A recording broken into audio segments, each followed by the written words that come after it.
Don't brag about morals until you have money to fund your temptations. There are many things hidden in poverty. Ancient sage, what temptations usually emerge when you get rich? Look at all those fools rushing to buy the latest iPhone with their Starbucks. I'm only ever going to make shrewd purchases and be smart with my money much later. Constantly having to evaluate the cost effectiveness of every buying decision is exhausting. I'm just going to go for the top of the range.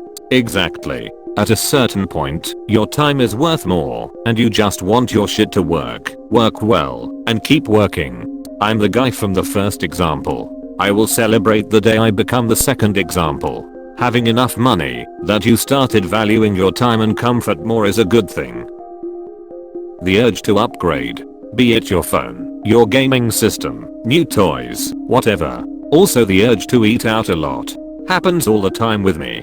As someone with very little money, I can confirm that I would eat out 50% of the time if I could. I never realized that half of my time and efforts would be focused on feeding myself in adulthood.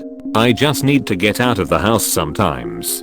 I felt this one pretty strong when then RTX 3000 series cards started coming out. Luckily you couldn't get them, and still can't. And my 1650 Super is honestly just fine. Low power, low noise, still plays games well enough. I didn't really need Minecraft with RTX. Cat Williams had a bit about this. He said that, when you're poor and only have $20 to get fucked up on, then you can only get $20 fucked up. When you have more money you can really fuck yourself up. Cat, of course, made it funny. I did not.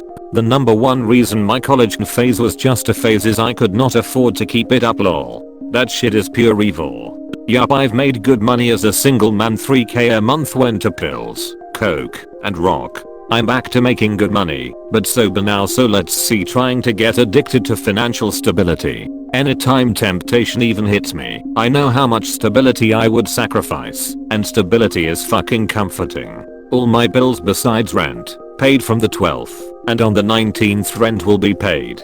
Fuck man, just thinking of my old self just gives me anxiety. Everything was paid on the razor's edge, caused drugs. I wonder if the appeal of crack is it lets you get rich tear fucked up even if you're poor, because you'll end up selling everything for it. This is like when Michael Scott couldn't bear Kevin reciting the Chris Rock joke. Boring one, but almost inevitable. Buying up. Suddenly you want a Lexus instead of a Toyota, and it must be new. Your house isn't good enough anymore. The vacation you dreamt of taking is now first class all the way. Everything you do suddenly had the temptation to be amplified, financially speaking, and it tends to make people end up rich poor.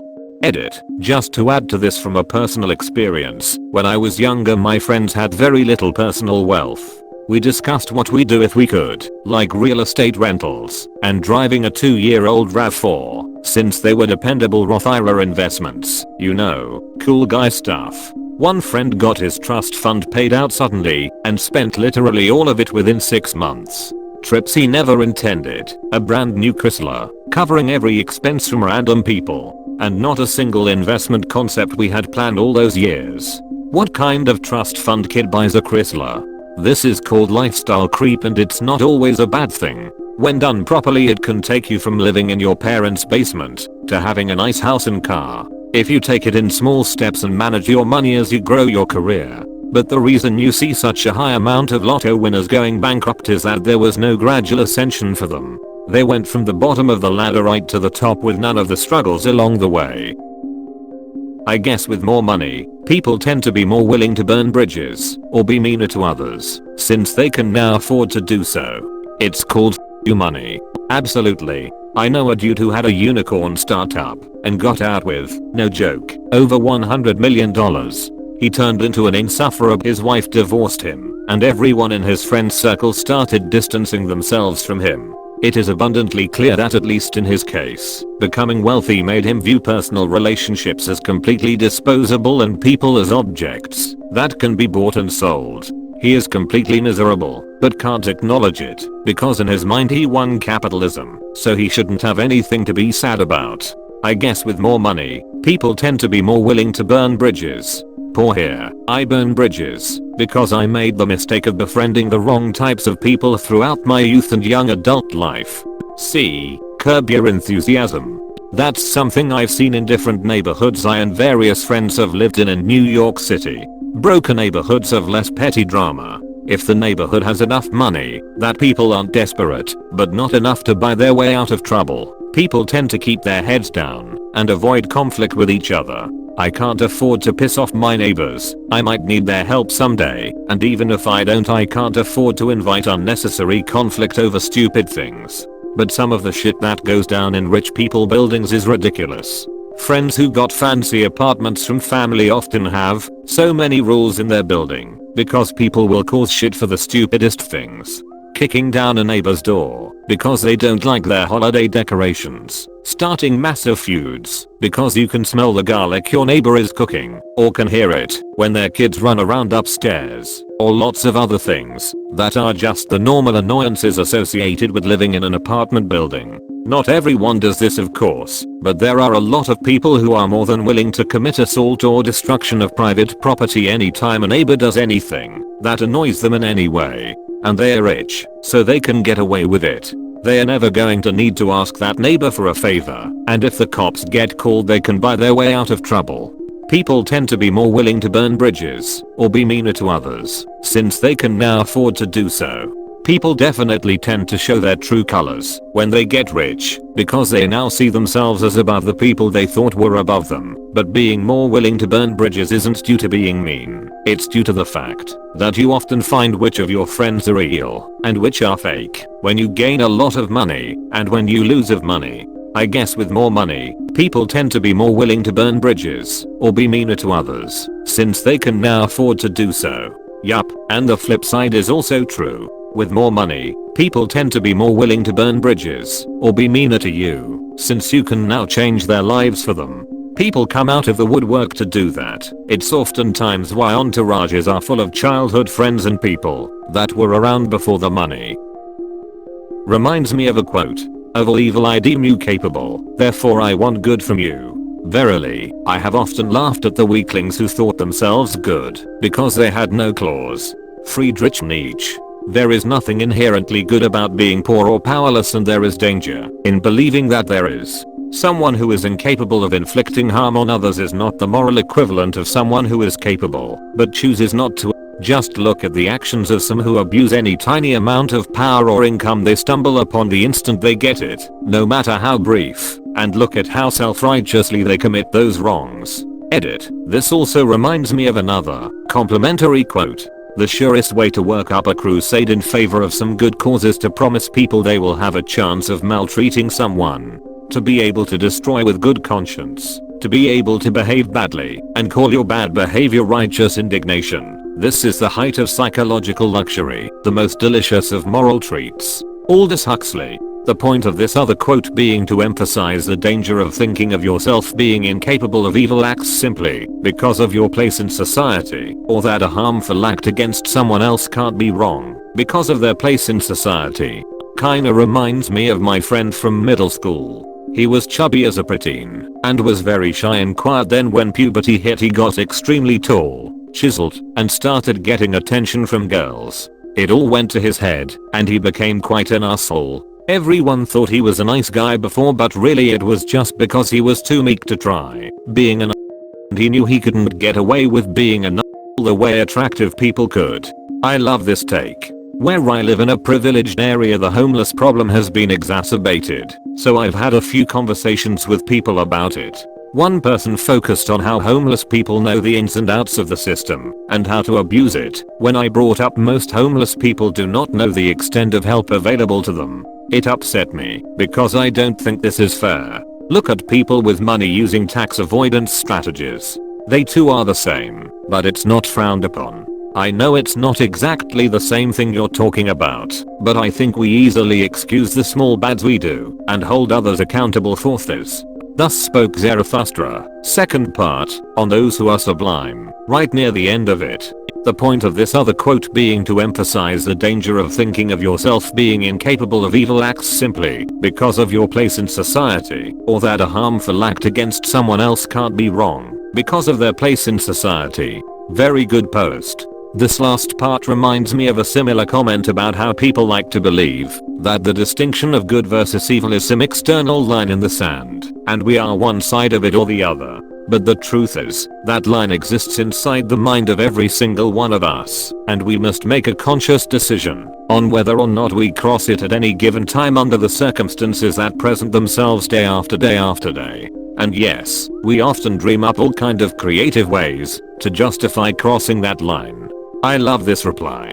Saving it. This embodies a lot of the issues I have with some current social movements, which I don't necessarily disagree with, but that I think are sometimes unnecessarily hateful. Just because I understand where that hate comes from doesn't mean that I don't think we should be better.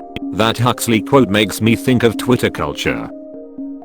The only reason I didn't develop a nasty drug problem in college was because I had even nastier money problems. Also, I'm a firm believer in don't do the crime if you can't do the time, so I wasn't going to start selling it, which is how most poor boys like myself funded their habit. Now I'm older with the money, but lucky for me the desire is gone. However, if I had readily available cash in my early 20s, I don't think that would have been a good thing.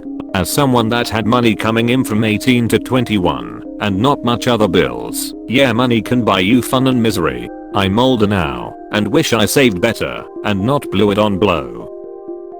I have found that the opposite is true. When I was struggling, it was harder to maintain my integrity. I was often tempted to cut corners or break a few rules to improve my situation. Usually I was able to resist temptation, but sometimes I broke the rules. Now my situation is very different. I don't want for anything, so I feel far less temptation. This is the premise of the movie Parasite 2, isn't it? One of the poor family members says something along the lines of how nice the mother of rich family is. And then the poor mother says something along the lines of course she is. She's got money. If I was that rich, I could afford to be nice too. The whole point of the movie is that the desperate on causes more breaking of a sense of righteous integrity, so it creates this feeling of, wow, this family is despicable, but how much can you blame them given how they've been living? Agreed.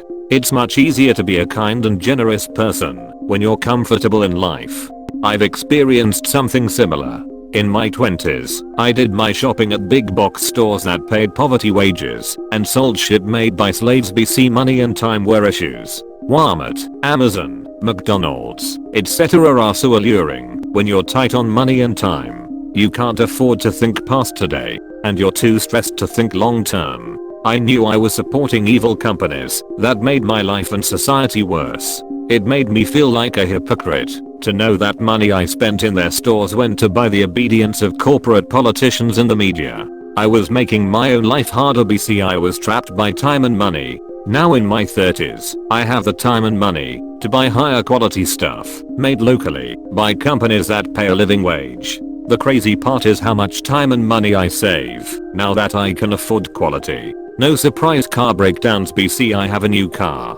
Fewer bills. BC I can pay for things in full. Lower cost of living. BC even after taxes and upkeep. Owning a home is cheaper than renting here. One pair of great boots that lasts years. The pressure and stress of poverty are like quicksand. You are forced into bad choices, then hate yourself for them, which just deteriorates your mental state, leading to more bad choices. Not rich, but comfortable. Speaking personally, my temptations aren't about morals, but convenience and comfort. Growing up without much money, it's hard to lose the thrifty mindset and their temptations, because I still wrestle with them.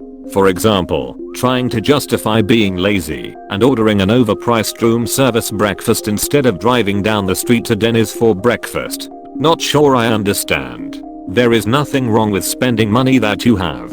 All money is spending money after all. If you feel like ordering out, or getting room service, or buying a $300 bottle of wine that you can afford, that has nothing to do with morals, and there is nothing inherently wrong with any of those things. I'd be concerned about anyone who spent 20 years building his career and life to a point of relative comfort, only to feel guilty about ordering room service. As a relatively recently rich person, I've become very skeptical of any system of morality that assumes that suffering is inherently virtuous. Of course, it's a totally self-serving point of view, but it also means that I feel zero guilt about purchasing convenience and comfort for myself, so long as that purchase isn't actually hurting someone else. So in my worldview, I don't think that there's anything morally wrong with spending money frivolously, except maybe in the extreme sense that there's an opportunity cost about what suffering that I can relieve with that money. I have some degree of survivor's guilt about acquiring the money that I have, because I don't feel that I deserve it. But when it's in my hands, I don't think twice about actually spending it to buy myself convenience. I haven't got the answer, but love the quote. I brag about morals and having equality all the time, and I'm not rich by any means. Does make me think of Russell Brand when he said, when I was poor and talked about equality everyone said I was jealous. Now I'm rich and talk about equality everyone says I'm a hypocrite. I'm starting to think people just don't want to talk about equality. Thanks for watching. Hit the subscribe button and activate the notification bell for more videos. Also like the video if you enjoy it.